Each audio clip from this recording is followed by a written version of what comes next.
Good evening, everyone, and welcome to the School District of Springfield Township Board of School Directors Academic Affairs Committee. It's April 14th, 2024 at 5:31 in the evening. We welcome you to this very busy virtual meeting at this close of the school year. Academic Affairs has stayed busy all year in the spring as we wrapped up a number of curriculum projects, and so I'm really excited to bring the final group of them to you. A celebration of a lot of wonderful work this year. Hard work, but wonderful work. So tonight for you, I have our proposed curriculum course overviews. Dr. Yannicone and Mr. Lutz are going to share with you some SDST artificial intelligence guidelines. We have to come back to the calendars, and we have a few academic updates. So that's the excitement we have for you this evening. As I have over the last few weeks, we've brought some, in addition to our administrative team members, we've brought some faculty members who bring expertise and their leadership in these curriculum projects. Megan Simica is back again from the high school science department. Ariel Franks is joining us from the middle school science department. Corey Brugger's here from the middle school English language arts department, and Bill Crusen's here representing the health and physical education department. So I want to thank you all for giving up your time and joining us and adding sort of your voice to the conversation on our course recommendations. Tonight I have course overviews for you in elementary health, middle school science, middle school ELA, which is a revised grade 6 piece, and then some courses from our high school science department. And we're going to go ahead and jump right in. And so first, I just want to ground us. We've talked a lot, the last few meetings were all about resource adoptions. These are a precursor to that kind of a discussion. This is course overview documents where our faculty and staff have evaluated their course, taken a look at the sort of the purpose of the course, how it fits into a student's learning experience here in the school, whether here in the school district, identified essential questions, which is the grounding ideas that we want students to be able to answer by the time they leave a course. The faculty have identified major units of study in which those essential questions will be answered. And then ultimately, one of the other major changes we made a few years ago is really articulating the ways in which the skills and concepts from each course are aligned to the competencies that come from our profile of a graduate. And so that's what you'll see. You received links to all of those, and those links are available to you. We're going to provide you an upper level view this evening, but you are certainly welcome to dig in and ask us any questions that you might have. I'm going to start with a project you approved a few months ago when we started talking about the K-5 elementary health. As promised, we're back now with the course overviews now that we've built them out. We are actively underway with our search process for the new teacher and anticipate we're doing demonstration lessons later this week. So we're really excited for the forward motion we've had in that project. Our health team who worked on this, Mr. Crusen, Mr. Schwartz, Mrs. Ify, and Mrs. Bechtel, all worked together to take a look at the national health standards. They are new and improved. They've crafted those national health standards, which have benchmark measurements at 2nd and 5th grade, and they've broken them into the grade spans K2 or 3 to 5. And then ultimately, there's about 12 to 14 lessons that will be developed for each grade level to meet those units of study, and they'll be delivered within the core classroom of the students at the elementary schools.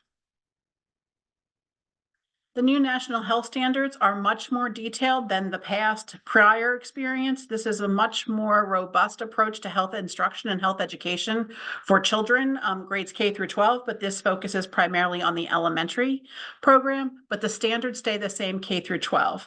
And all of them are listed for you here, but the ultimate part that's important, and I think is a real drastic shift, is it's not only around the health and well-being of yourself, but others. And it's understanding the way in which a healthy lifestyle in all formats in all places can lead to successful health and well-being. So that's really how this is grounded.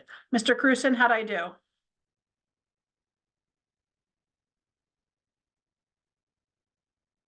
Let me unmute. Okay. Very well. Thank you. All we're right. very excited. We're very excited to present this health and to get this thing rolling. Team has been working tirelessly since last summer to really build this out and really think about how we can bring it to fruition. So it's really exciting. So at a glance, here are the key sort of subjects and how they are broken out K-2: healthy habits, routines, and well-being, safety and injury prevention, growth, development in the human body, nutrition, functional health information and resources, which includes community resources and community partners, and social, emotional, and interpersonal skill development. So you can see where in the K-2 band, these topics fit in, just as an overview.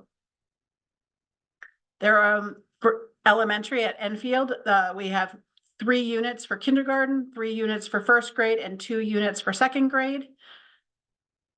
In kindergarten, these are the essential questions and then the major units, really understanding what healthy behaviors you should practice every day and building those routines very early on. What are the ways we can be sure to stay safe in our community? And how does knowing about our body systems help us make decisions to stay healthy?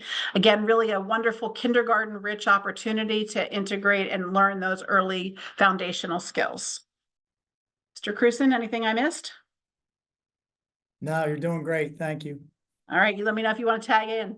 No, just like, using the professionals in our area and all that is a wonderful thing, the opportunity for us too. So. Right.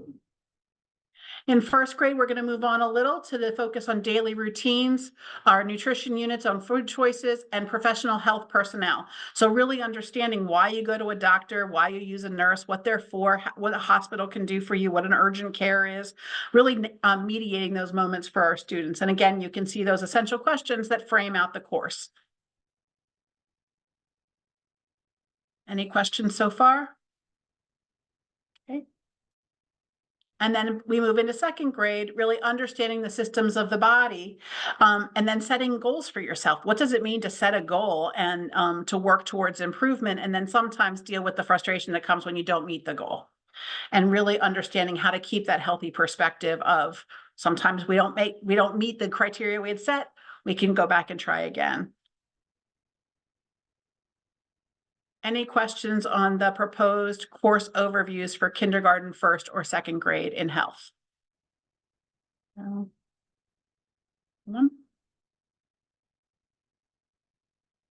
Okay, moving on. Then, of course, the students are getting older. They're making that move to Erdenheim.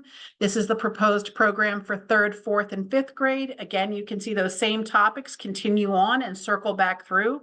So that's not just a one-time exposure, but really spiraling and coming back and hitting those big ideas again as they get older.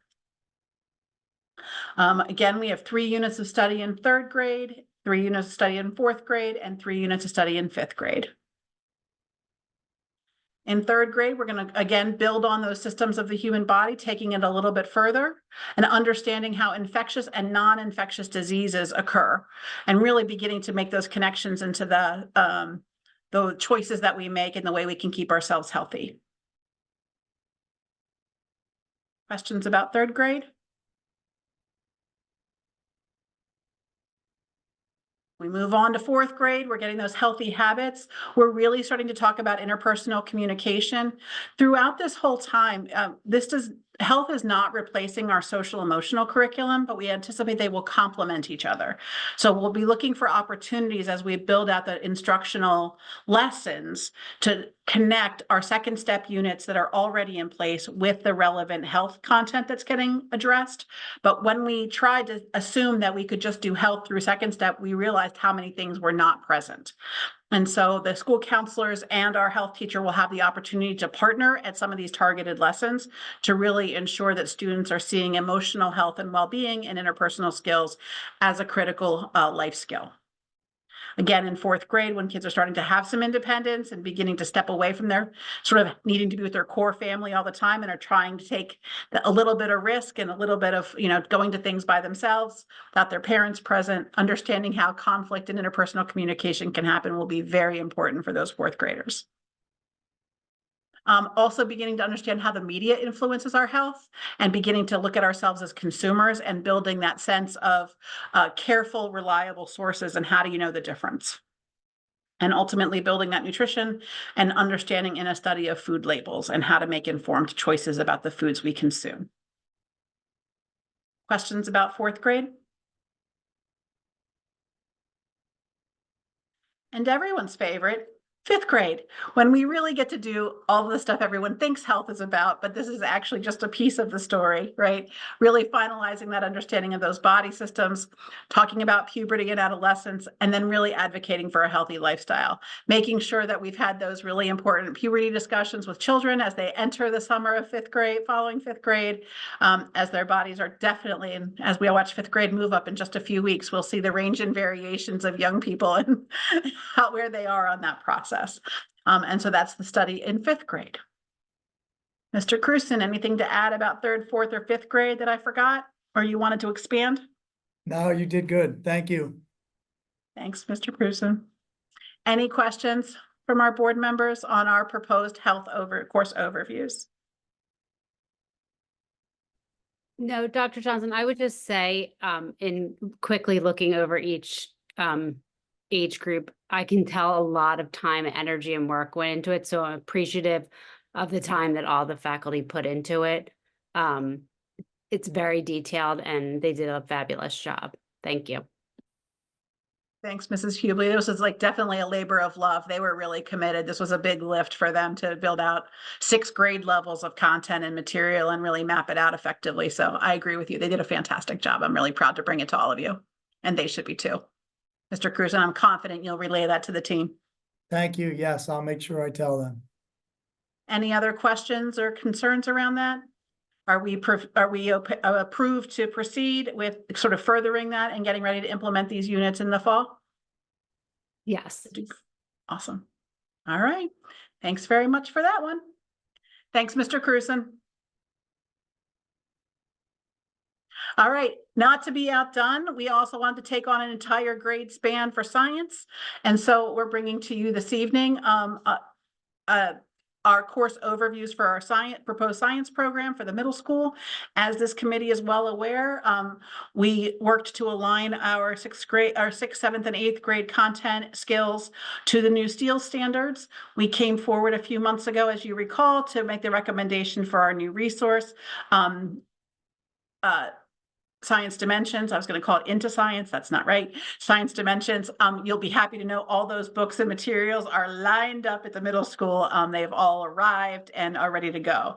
And so our team, their next step was to go back and take a look at these course overviews in order to align it to the units of study through that project and that program and those resources. So the real changes that you'll see here is the use of the standards essential questions to guide that observation and inquiry, looking at observable phenomena and making real life authentic connections to data and analysis across the span. Our team is recommending that we do a 6th grade focus on earth and space science, a 7th grade focus on life science, and an 8th grade focus on physical science. Ultimately, the team also decided that the other part of those STEEL standards is that environmental literacy and sustainability, and they made the decision to really do repeated practice of those skills and that content across all 3 grades, not leaving it to just one grade or another. Ms. Franks, how did I do? That's good. Good. All right. I'm going to turn it over to you a little bit if you're ready to take it on a little. Talk a little bit about 6th grade units of study. Sure. Okay. Yeah, so 6th grade is earth science. They'll be talking about water in the atmosphere, geological processes, space science, and then that natural hazards will be the portion of it that's through this. It's the Earth and Human Activity book that we're going to be using. That's the one that we've divvied up between the 6th, the 7th, and the 8th grade. Questions on our 6th grade program? Okay. Then we move on to grade 7. So grade 7, they're going to start off with introducing life, what are biotic versus abiotic factors, moving into cells and heredity, and then looking at the span of life, then going back again to the human impact on the environment, especially focusing with that ecology unit. Right. And so that this continues to align to what we currently have in place, but the real shift, I think, for our teachers at this time will be really focusing on the ways in which students are engaging in making sense out of the phenomena that occurs around them. And so that's that while we have been doing life science in 7th grade, there is a shift through a different point of view and some different outcomes we expect from students. Am I getting that? Yeah, so the idea being that instead of, instruction followed by application, we're now starting with presenting the phenomena, then they're looking at it, analyzing it, then we're going into kind of pulling the whole class together to discuss what did they observe, and then making sense of it, and then going back and looking at the phenomena again. We've been talking about that a lot, so I think that's a theme throughout both of these science presentations that we'll have this evening. Any questions about grade 7? All right, and last but not least, one near and dear to your heart, Mrs. Franks, grade Yes. 8. Yeah, so 8th grade science will be physical science.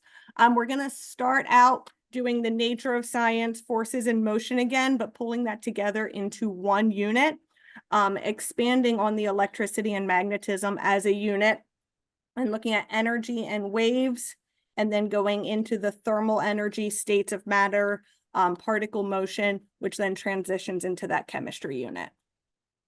Again, following through with those phenomena where we're starting out, really the goal is that we're starting every day looking at a phenomena and explaining that phenomena. And as members of this committee are well aware, that it really aligns exactly with what we've been trying to do in our instructional approaches these last few years, really using authentic real life experience to help students make sense out of their world so that they are observing something and we're helping them fill the gap to understand why something is happening. And I think this is a really exciting demonstration of all of that work coming together. Any questions for Mrs. Franks or Dr. Fuller about the proposed 6th, 7th, or 8th grade science program for next year? Again, no questions, but I can also again tell like this was very, a lot of time and energy went into doing this program also. So I'm also very appreciative of that. I'm very impressed with how much time people put in outside of their actual teaching time. So thank you for sharing all this. A really Pleasure to be important point, Mrs. Hubley, and I don't want to understate it, right? All of these folks have a full-time job doing all kinds of other things and are with children all day long and are still willing, and we're small and mighty, but none of this work could happen without our teacher involvement and our instructional coaches who are supporting them and working through them, and our principals. Like, it isn't everybody's on board and takes their part, but we couldn't do it without our teachers, and so I too am very grateful. Thanks though for noticing it. I think it's important for them to hear. So thank you all. Dr. Fuller, anything you want to add before I move on?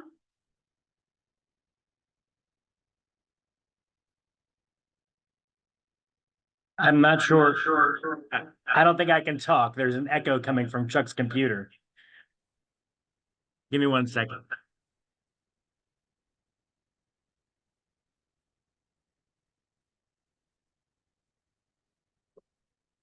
How about now? There's no more echo. Great. So I'm just really impressed with the team effort that came out of the science department, and it's actually true of both departments that you'll see tonight. Both the English department and the science department have really taken this on, and really have pursued it. It's really been a teacher-driven effort, and it's just been amazing to watch them work. And even when they encounter snags or there's a debate, just how that's been handled and how we've sort of pushed through it under John's leadership and with this great department to get to an end product. I'm really excited about it. There's a lot to be excited about and a lot to be proud of. Thanks, everybody. Are we okay and approved to sort of proceed with implementation for the fall? Yes. Fantastic. Thank you. Thanks, Mrs. Franks. Is it okay if I leave you guys? I got a little color day stuff to do. Absolutely, Mr. Cruson. Thank you. Take care. Thank you, everyone. For folks who served in this committee last year, we already brought you a 6th grade outline and course overview, but we're never done around here. And so what happened, as I think you remember, is that after more conversation, more learning, more thinking, the 6th grade team really identified a core resource that they thought would support their students in meeting their goals in the English Language Arts department in the 6th grade. And so they worked really hard this spring in a blur of activity and a flurry of activity is really what I'm going, to realign and revise the course based on those new resources we purchased a few I don't know, a month ago, 2 months ago now, from Amplify Middle School. And so this really is a revision of the proposed course outline, but it creates alignment in the units of study and the focus skills and concept with that new Amplify resource. Corey, Hi. like to Thank you. want to talk about 6th grade? Yeah, I would love to. As Dr. Johnson said, we had revised our previous 6th grade plan, while at the same time still kind of seeking out a couple really specific things that we wanted to do. And we're thrilled to find that this program allowed us to keep a lot of the really effective units and lessons that we were doing, and also had pretty much everything that we wanted and more. We in 6th grade start to look at, how do we know what good resources are? How do we find them? What do we do with the information? How do we articulate the research that we do? And so Amplify somehow manages to do this in probably the coolest way that I've ever seen. It explores all sorts of different mythologies and all different kinds of classical literature, but brings in like real world detective skills and research skills. It's really almost scientific, the way that they encourage kids to kind of lead their own like question, like essential questions themselves. I think it kind of echoes what Ariel was saying about instead of presenting a bunch of information, it's instead presenting a problem. And we do that through just a huge variety of units that you see here. Great. Any questions for Corey on the new 6th grade program and the revised course overview? No questions, but again, I'm sorry. Great. Obviously I appreciate know a little bit of what goes into this kind of stuff. And so I know the time and energy that gets put into it. And I think to take what you already had going on and marry it to a program that you really loved, that takes time and energy, looking into all of that, making sure that it works. So again, thank you for the time and energy that went into that. Thank It you very really much. was an evidence of labor of love. This team really came together, and I think quite frankly, and it surprised everyone, like it sort of immediately fell in love with the project, asked really important questions about whether it was good for our students or not, and whether it would sort of augment what they already had in place. And so I think it's really exciting to see what will come next year as this gets rolled out. And the way in which the team's working together is really exciting. So lots to be proud of. Thanks, Corey, for being here. Thank Zach, you. anything you want to add?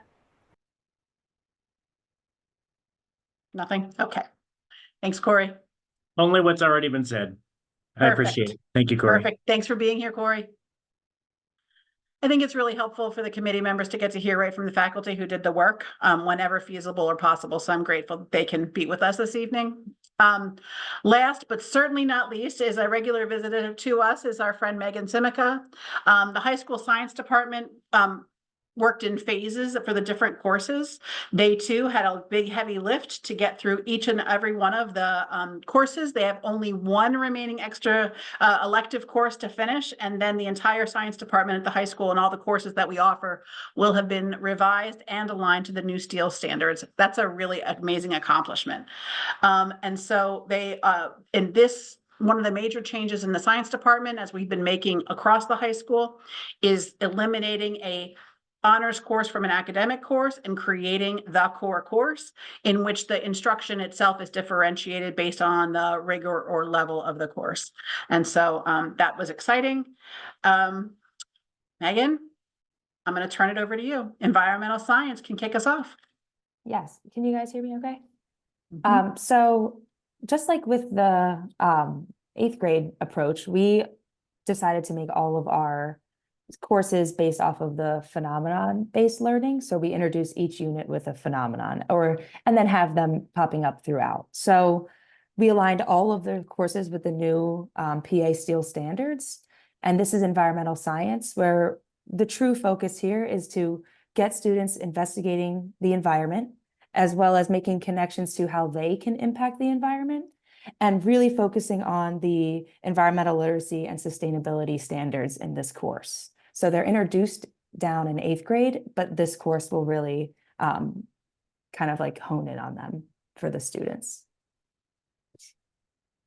Questions about environmental science? Okay.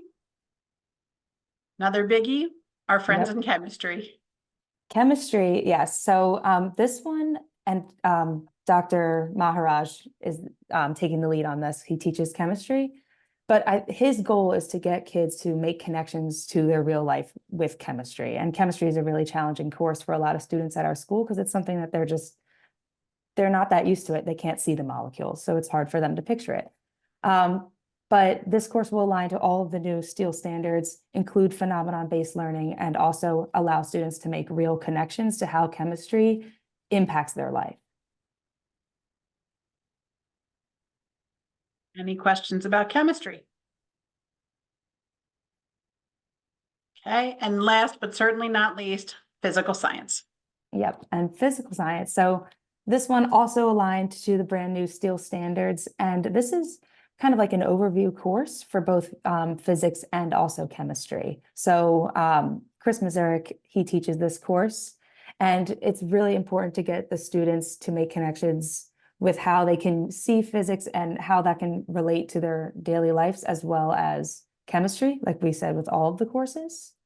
And he'll also include phenomenon-based learning in this course with a lot of hands-on labs and activities that the students can relate to their lives. Questions for Megan about our 3 proposed science courses at the high school? No questions, but you know, I like the idea of the phenomenon-based learning. I think it's really valuable for the students. And I think it ties into the snapshot of a graduate that we're tying all of this into too. So again, thank you to everybody who worked on this and all the time they put into it. Thanks, Amy. Dr. Ritt, Dr. Scragan, any additional questions or comments? To say you have to with hold on, I'm here with Mr. Fuller. Hold If I need, you're gonna return the line. on. Oh, hold on. Turn up volume. Hold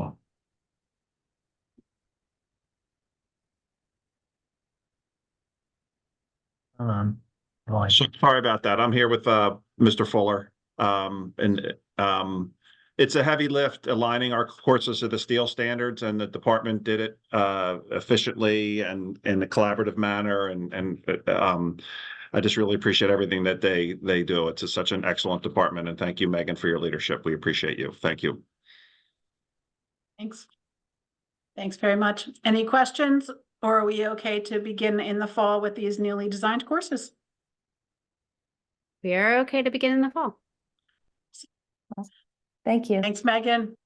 Great job. That was a lot. We had a lot of curriculum projects on our plate this year, and I am beyond surprised and excited that we in fact hit it all out of the park, and the team did a really phenomenal job. But we couldn't have done it without all of these meetings with all of you to finish it up. So thank you very much for your curiosity and engagement as we've brought all of this forward. Those courses will then get, now that they've been approved by you for at this point, they'll go back into the teams and write out the actual units and plans and their curriculum map for next year. So that's the summer work that will be coming forward for many of those departments. All right, not to be outdone, my friends in the technology department and our superintendent are here to talk about our practices in our artificial intelligence. Dr. Yannico, I'm going to turn it over to you. Thanks, Dr. Johnston, and good evening, everyone. I do want to thank our building principals for the leadership and Dr. Johnston for her overseeing all of that curriculum work. The recurring theme that you kept hearing was alignment to standards, and that's where our work has been grounded in the last few years, just really trying to raise the bar, and our faculty has responded beautifully. So really happy with that work and grateful for your support. I'm going to speak very briefly about these areas of accomplishment with regard to AI in our district, and Brandon Lutz, our Director of Technology, will jump in some areas as well. So 3 quick slides on this. We wanted to let you guys know, you can't open a newspaper without hearing about and reading about artificial intelligence in all different fields. And in particular in education, we've been taking a look at this for about a year and a half now as a team. And so the committee work with regard to educational use is the first area where we focused. In December, we surveyed all district staff, and we wanted to get a sense of to what extent are staff aware of artificial intelligence tools in education, and what have they experienced with regard to it? What have they tried? And so Mr. Lutz was able to take those survey results, quite frankly, use an AI tool to gather the data, and then to take a look at where our staff was. And essentially what we found was our secondary staff was more experienced overall than our elementary staff with regard to AI tools at that point in the year, in December. And that was just a little over a year since the introduction of ChatGPT. So still early days, relatively speaking. This winter, we worked as a team, and Mr. Lutz worked really hard to pull together a presentation of professional learning for each of our schools. He collaborated with members of our committee who provided object lessons for their colleagues in the use of AI tools. And he highlighted some key areas of learning for the staff. And then we met on a monthly basis, sometimes twice monthly, with the committee, and Mr. Lutz reviewed and discussed all existing tools that would enhance our 3 core goals. So in our survey of the staff, what we looked for was, what are you hoping for out of AI on the positive end? And these were the 3 areas they hoped for: personalization, accessibility, and efficiency, right? How can we continue to make sure that students get what they need? How can we make sure that they have access to their instruction and to their education? And how can we make sure that, to the extent feasible, teachers are not having to reinvent the wheel? And so Mr. Lutz led those discussions at our committee meetings and worked really well with different teachers from across the district to be able to put together good programming. And then Brandon then worked with the faculty committee to choose 2 tools for us to pilot. He did the research, spoke with the companies, and did a fantastic job wheeling and dealing to get us 2 very reasonable pilots for the remainder of this school year, the summer, and the early fall in Magic School AI and Brisk. So we decided to start with these 2 tools. And then he is working right now on flex sessions on these 2 pilot tools for geared towards elementary and secondary staff over the course of the next 5 weeks as we round out the end of the school year. So that's the committee work. Mr. Lutz, is there anything that you think I've missed or anything you want to highlight about that work that you've been doing? I just want to say we went through a lot of different tools, and there's new tools coming out every day. So I like the fact that we focused on Magic School and Brisk. Brisk has more of a use, I would say, more at the secondary level, and Magic School will cover K through 12. So I'm excited about the opportunity to look at that, and we'll get a lot of data from these sites as well to see how they're being used and if it's would be beneficial to have for the future. And then I'm excited about doing the flex sessions. So Mr. Lutz has done a fantastic job leading the charge in this work. If you go to the next slide. So on policy and practice, this is where I tried to take the lead in preparation for bringing some materials forward to the policy committee later this summer. So we have reviewed all existing guidelines and recommendations from several sites. Teach AI is now considered sort of one of the core sites in artificial intelligence in education. The U.S. Department of Education has put out a few items with recommendations and guidance. I wouldn't call them guidelines, but a little bit of guidance. SDST has done a nice job of pulling together some resources. That's the technology, international standards in technology education. So they've done a nice job of starting to pull together resources. And then there are a number of states, unfortunately not the state of Pennsylvania, but there are a number of other states that have taken the lead, primarily the West Coast, and a few of the New England states have done a really nice job of taking the lead. And then sort of out of the blue, West Virginia. So there's like the West Coast, New England, and then West Virginia who've done a really nice job in this work. We drafted and discussed guidelines for the staff and student use at our committee meetings. We published a draft set of guidelines for all district staff last week. And on May, actually a little bit more than a week ago, on May 2nd, and asked the staff to follow those guidelines until we have a board policy. The guidelines are really going to end up being more like administrative regulations, as we do in policy, typically have a policy and then an AR that works internally, because just yesterday, the Pennsylvania School Boards Association released draft policy 815.1, which is associated with the acceptable use policy 815. And so we'll be working in the remainder of this school year in the summer to align our current draft guidelines and recommendations document, which is linked and I believe sent to you by Dr. Johnston, with a draft policy that will bring to the policy committee in August. And then if you go to the last slide, just some key considerations and things that I want you to know we're thinking about. And I was actually at a symposium last Thursday with our solicitor who delivered a legal overview of key considerations. And so these were shared with our committee just this week. And these are all thankfully addressed in our draft guidelines. But student data privacy is number one. So making sure that we provide training, and that started this winter, with our staff to make sure that they can assess bias and what are called hallucinations. Hallucinations are the AI term for incorrect information that's out there that AI can gather because it doesn't always do a great job of pulling resources and coming up with an accurate answer. We are working to provide really clear guidance for staff and students on use. Our handbooks are being reviewed for content that may need to be tweaked in order to reflect our current guidelines and recommendations.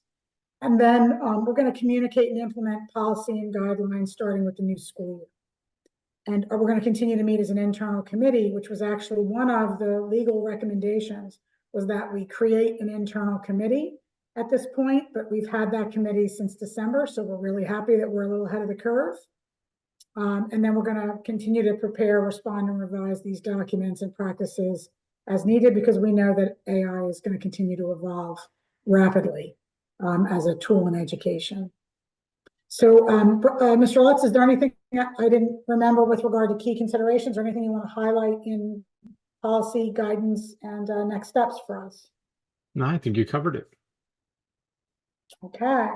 Are there any questions about artificial intelligence and where we are as a district right now in this particular area? No questions, but I would say to both you and Mr. Lutz, like, thanks for being like on top of this, making sure that you are, when I look at your key considerations here, I feel like you're already on a good timeline to get, policies and guidance, up and running with the school district. So thank you for that. Thank you. I appreciate that, Mrs. Hubley. One of the things that's been pretty cool is that Mr. Lutz is now considered a leader in the region in this work. He's really taken it on since last summer. We were actually looking at it, some outside resources, but he has really done a great job. And so we're very happy to have his leadership. And then in addition, the county has asked us to serve on a countywide AI committee, because Springfield is ahead of the curve with regard to our neighbors in this work. And so just recently I shared our draft guidelines and recommendations, because we're going to start to meet in a countywide committee, and they're excited to see the work that we've done in taking the lead in this area. So great work on everybody's parts, including all of those committee members, who are, again, volunteers meeting after the workday in order to bring these ideas forward. Thanks, Dr. Johnston.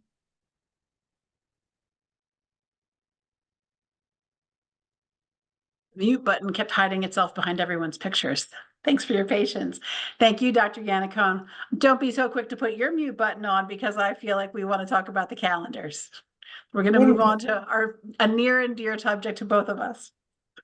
Okay, so this is a real quick and easy one.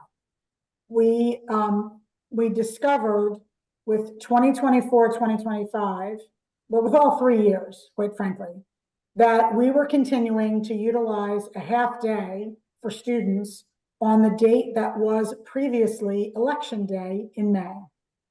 And what we found in speaking with our staff a little further is that it has now become problematic to do a half day in May because districts are not closed on this day because it isn't election day.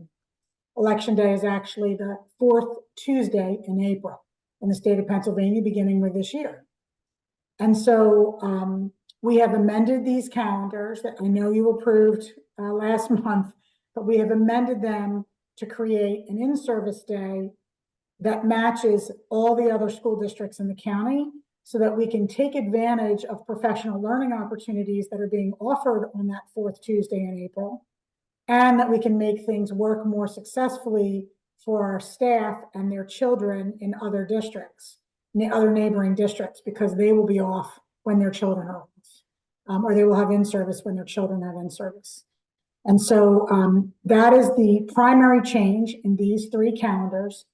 The other was an error in the date on the 6-7 calendar. On the 26-27 calendar, we had June 1st as a Monday, and it is a Tuesday that year. And I apologize for that error. I can't even tell you how many eyes were on that calendar, and yet we missed it. And so we've corrected that. These calendars have been quintuply checked. I'm going to make up a word right now. They have been checked by numerous people once again. And so now they're in alignment with regard to April and the in-service day, and we have corrected the June 1st error on the 26-27 calendar. In addition, we had received some feedback from our parent advisory that they would prefer that we minimize the half days. And if we're going to have an in-service, to try to make it a full day rather than 2 half days. So we have combined the half day on the last Friday in April, which has traditionally been an in-service afternoon, and the half day in May, and created the full day on the election day. And that will again allow us to take full advantage of the professional learning opportunities countywide, both in the morning and the afternoon, and will also make it easier for families to obtain childcare for a full day rather than 2 half days in the spring. And so I'm happy to answer any questions you have, but those are the changes to these calendars that we'd like to put on the May 21st agenda for adoption. Can you explain that? I'm sorry, again, about the election day date? When is, I heard you, but I didn't quite process that. Yeah, so Dr. Johnson, that'd be great if you just open up and zoom in on the next year's calendar. So if you take a look at the month of April and you see the 22nd, which is the 4th Tuesday in April next year, that is election day now in the state of Pennsylvania. It had historically been the teen week, the 3rd Tuesday in May. Second Tuesday, thank you. And so we had historically had an in-service afternoon on the day of elections. And this goes back a long time in the district when we used to actually host elections in our school buildings. And so schools would close because you had community members in and out of the buildings. And from a safety standpoint, you would close for election day. It would also encourage your staff to get out and vote. But those are really not the primary reasons for us to make this change. The primary reasons for us are the 3 that I mentioned. One is that the election day coincides with countywide in-service for staff in a variety of areas: librarians, nurses, social workers, counselors, different disciplines of teachers. And so we have missed out on some in-service this year. Not that we haven't been able to make it up on our own, but we have missed out on some in-service opportunities because much of the county have shifted to the election day in April when the state made the change this year. Secondly, we're looking to combine 2 half-day in-services So we had the half-day in-service on what would have been April 25th, and then the half-day in-service on what would have been May 13th, and combine them into one day, April 22nd, which again makes things easier with regard to childcare for families.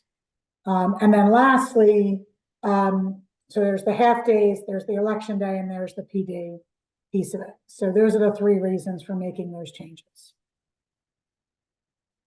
Does that make sense? Yes, the election thing that you said just changed in 2024. It did. Yeah, this is the first year Okay. that we've moved from May to April. And when we were planning today's in-service, because today was the day, right? We had a half day for students, and then we had an afternoon of in-service. We were talking with our building administrators and thinking about what had been offered through the county last month that we couldn't take advantage of, or had to get substitutes for teachers because we really wanted them to go to something, but it was a full day of school.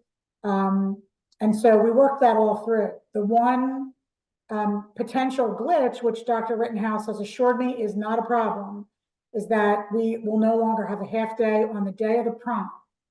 And so Dr. Rittenhouse will approve as many early dismissals as he needs to take care of our students who need an early dismissal on that Friday to accommodate their prom needs. A couple notes. So yeah. A few notes, but to the advantage to families who have gone through a prom, having a full day off on the Tuesday of prom week will allow them to get many of their errands done early. So maybe they won't be so stressed on the afternoon of the prom and can just go straight to dress and pictures. I love Mrs. your Sylvia, I see you optimism. laughing. I love your optimism. I still think some of the students will be just fine to be out at 2:45. I think that's true. Right. Any But others questions on the will get their calendar? early dismissals. Any other questions on the calendar before we bring those for a board vote next week? No, but I'm okay with bringing it for a board vote. And I was gonna say, I can laugh because I have boys, not girls. All right. Thank you very much, Dr. Gannicone, for succinctly capturing, which seems like a small thing, but it does take multiple explanations, and we've looked at them. I can't even tell you how many times. So hopefully this is it for the next 3 years. I have a couple of small academic updates that I wanted to bring from you from our Office of Teaching and Learning. Dr. Dennis and Dr. Lutz are both here. Always a pleasure to have them join us. Dr. Dennis, I'm going to turn it over to you for 2 big updates and overviews for our committee, please, and thank you. Sure. Well, it's good to see everybody this evening. Just 2 quick updates from our Student Services Department. Starting just with our ESY, we're gearing up for another amazing season of ESY this summer. I had an opportunity when I started last year to really start my year off in ESY, and it's just a wonderful program. All the staff work really hard, so it was a great way to start my time here in the district. We will be starting ESY this year on July 8th. It's a little bit later than historically it has been. I think the team really took some feedback last year from both staff and families about when's the best time to start. So our full-time program will run a full 5 weeks, Monday through Thursday, 9 to 2. And our itinerant program will start at the same time, and it'll run for 4 weeks. So it'll wrap up in the first week of August, and that runs from 9 to 12. Our program this year will be at the middle school to accommodate some projects that are going on at the high school. If you remember, last year we were at the high school. We're moving to the middle school, and the middle school will be undergoing some renovations after that. So we'll probably be bouncing to another location after this year, but we're happy to move about in order to have our students together. Our program will serve approximately 80 students this year in our full-time, itinerant, and with our tutoring programs for all of our students who qualify for ESY services. Our qualification season is usually around that February-March timeframe, so our teachers are looking at student data based on their IEP goals, determining whether or not students qualify for those services, and working with those families to set up those programs. Our program is really well established. They have a lot of the resources that they need, and we're looking forward to another great, fun, successful season.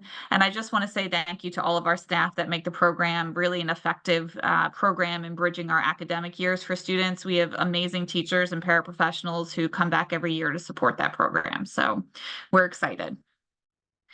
The other thing I wanted to share with the team this evening, and this kind of really happened organically with some communication with some of our parent families this year who have students who are receiving special education services. We really just kind of stumbled upon this idea of really hitting the ground running on starting a special education parent advisory committee. These have been kind of growing in districts over the last couple of years. A lot of our neighbors have special education parent advisory committees. So a group of parents and myself and our special ed supervisor, Nicole Schrage, have really been working this year to sort of vet out what that would look like for us here in Springfield Township. From that, we've created the Spartan Special Education Parent Advisory Committee. And this will be the only thing I actually read to you, but I just wanted to share with you the vision that the team has drafted in our planning this year. So the vision and purpose of the SSEPAC is to support students receiving special education services by providing input on policies, increasing family engagement, supporting collaboration between the school district and families, and creating partnerships that increase opportunities within our local community. So to that end, we've been working together all year to kind of build this idea. And the team really thought our first sort of inaugural event should be around building partnerships and community with our families. And so last week, you'll see a picture on the slide here, we held a special education advisory committee picnic. Unfortunately, the weather wasn't great, but thank you to Mr. Spiker for letting us overtake the Erdenheim gym. So our families brought picnic dinners. Our middle school theater troupe came and gave little snippets of their Into the Woods performance that they gave earlier this year at the middle school. Our high school cheerleading squad came and not only did some cheers for the crowd, but taught some of the kids some cheers at the end. And we also had representatives from our Special Olympics team come out and just talk to the families about opportunities to really participate in our unified sports programs here in the district. So we had about 60 people come to the event altogether. So it was really an amazing sort of first dip into this idea of really getting this committee off the ground and having us really start to do things within our school community. So we're looking forward to continuing that through the summer and into the fall. And that's my update, Dr. Johnson. Thanks, Dr. Dennis. I appreciate it. Any questions or comments for Dr. Dennis? Again, I would just say I really love that you've created the Special Education Parent Advisory Council. And I feel like in the beginning of the year, I sensed in some of the conversations we had with parents that this was a group that felt that they were being overlooked. And so I think this is awesome to give them a voice. And one of the things we really talked about is that this really sets the tone for us being proactive in hearing when people have needs or feel like something's not quite working for them versus having a reactive approach. So this committee will meet regularly. We'll talk about things that are happening in special education and changes in policies or practices. And so it'll give us a good opportunity to stay in communication with each other. Dr. Dennis has learned a lot this first year, and she's built a lot of relationships with our families. And I think it's been a wonderful breath of light and air into the program. And I think families are responding well. And I think that's evidenced by coming to a picnic in the rain. And so I'm glad to hear that it's such a great turnout. Thanks for sharing it with us. Thank you. Dr. Lutz is also here because every year she likes to bring forward the changes that are happening in our handbooks for the coming year or our code of conduct before that gets onto a board agenda. So Dr. Lutz, I pass it off to you. Thank you, Dr. Johnston. Thanks everybody for having me. It's that time of year where we start thinking ahead to next year. The buildings have all done a fabulous job in keeping their handbooks up to date. There's new dynamic versions that are now online that we've gotten some really good feedback for. And so this year, we're just here to talk about two very small updates to the handbooks. The first one is if you notice under the attendance policies, right now we typically request that if students come in late during the school day, that if they're coming from a doctor or dentist, that they bring a note from that doctor and dentist in order for us to excuse that absence. We have gotten feedback from a lot of families that offices are no longer requiring those or no longer providing those notes to families. Some dentists and doctors' offices have become overwhelmed with the number of people that they're seeing. They also are seeing staffing shortages, and so they're really struggling to provide those notes. So we're going to make that change to be respectful, that a parent note will be fine for us. We handle our, our chronic attendance concerns in a really unified way. And so we feel confident that if people are abusing that system, we'll be able to pick them up in other ways, that we don't need to hold all families to that standard to bring that in. That's just one more way that we're applying our equity policies across all of our buildings. So we're really excited for that and hope that that helps some families out. The second thing is that every single year we update our homeless and foster information within our handbooks. Not much really changes, but I do provide a memo to all of our principals so that they have it on file. We always go through, make sure that we have the latest standards and compare that with the homeless office out of Bucks County. And so that information was sent out and that will be included in the handbook. Any questions about the handbooks for next year? Okay. And then our code of conduct, we have one code of conduct update. The rest will be remaining the same. If you remember last year, we did a major overhaul to the K-5 code of conduct. So that's remaining for upcoming years. And the high school code of conduct was updated as well. The middle school is always reflective upon their practices. So this year they are going to update their cell phone.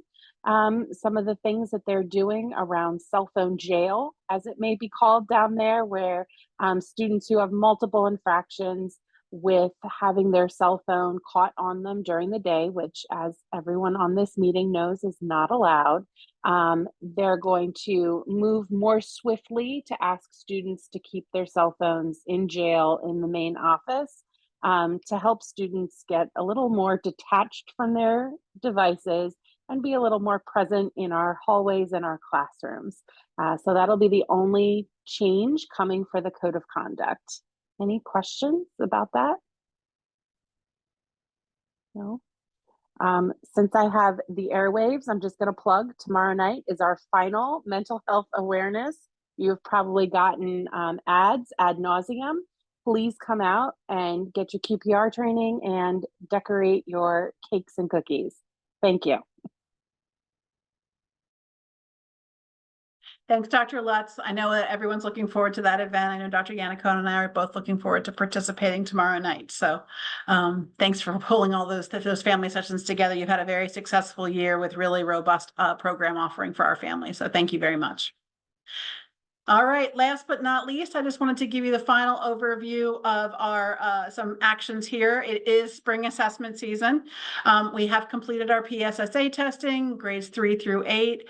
Our team did a phenomenal job of finding the just right balance of helping students see the importance of those assessments while not sort of over hyper focusing on them either. So I think we found we're working to find a really just right balance for our students and our staff and proceeding through that testing. As Dr. Scragen shows by the exhausted circles under his eye today, he is deep into Keystone testing and retesting.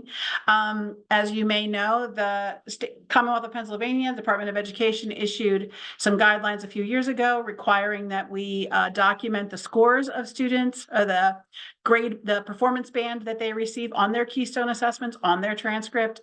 And as it might happen, we had at least 56 students, Dr. Scragen, if I got my number correct, who have decided to retake an assessment that they had previously not shown their best work. So they took some time, and our 10th and 11th graders are retaking some assessments in addition to those who are rostered to Keystone courses this spring. So Dr. Z is the test coordinator at the high school, so he's been busy this week and again next week. Not to be outdone, the middle school will bring on their algebra Keystone testing in the middle of next week. And so that is underway, and we are finishing AP testing at the end of the week. Those tests have been going on since the beginning of May on a particular schedule. I saw some students still testing today.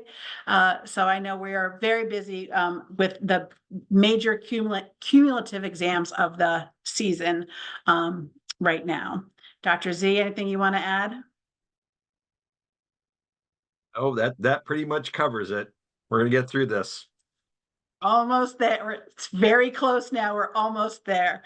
Students have really done a great job. They are really taking it seriously. And I think we even heard from parent advisory this week, a real conversation around students wanting to improve their score where they saw that feasible. And I think as we shared with this group before, we had students themselves report to us that up until we started talking to them about it, they didn't really understand how important they were and how it reflects on our overall rankings in the area.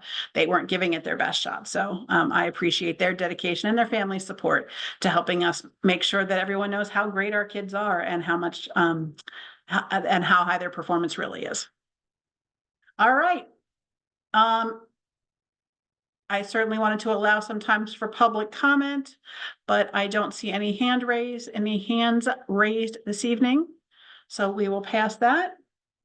And I know it is sad to this group who's been meeting nonstop for the last 3 months with marathon meetings. I do want it noted, it is exactly 6:31, 1 hour to the dot from when we started. And so our next meeting will be likely in early September, just to update you on summer activities. Are there any final committee comments? Mrs. Hubley, could I ask you to provide the report at our upcoming board meeting on Tuesday? Yes, no problem. Excellent. I'll send you some minutes if that's helpful. That's perfect. Anything else for the good of the order this evening? I appreciate everyone's time. Thank you so much for being here. I will see some of you in just a few minutes at the middle school concert. Have a great rest of your evening, and thank you very much.